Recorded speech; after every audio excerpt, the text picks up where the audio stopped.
এবার আমার নিবেদন, আমি নারী, আমি সভ্যতার আদিকাল থেকেই লাঞ্ছিত, আমি কলঙ্কিত, অত্যাচারী, সমাজের কাছে তুচ্ছ হতেও পারি।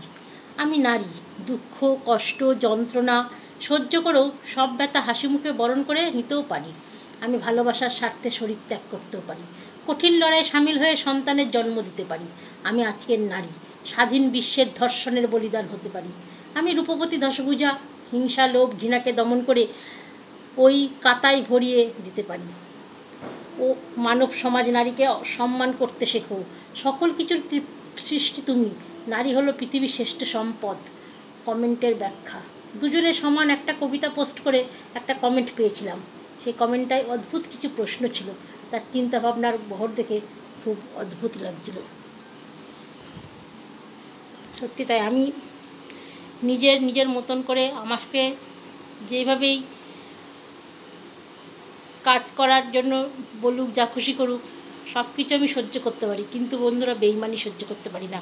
ওই জন্য আমার জীবনে প্রচুর ধাক্কা এসছে এবং ধাক্কা খেতে খেতে আমার দেওয়ালে পিঠ থেকে গেছে।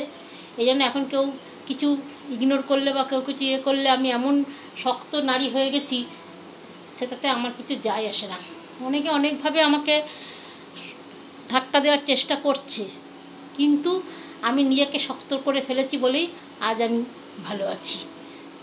সুতরাং আমার এই জিনিস এটা যদি সবার ভালো লাগে, বন্ধুরা কমেন্টে জানাবেন। ধন্যবাদ।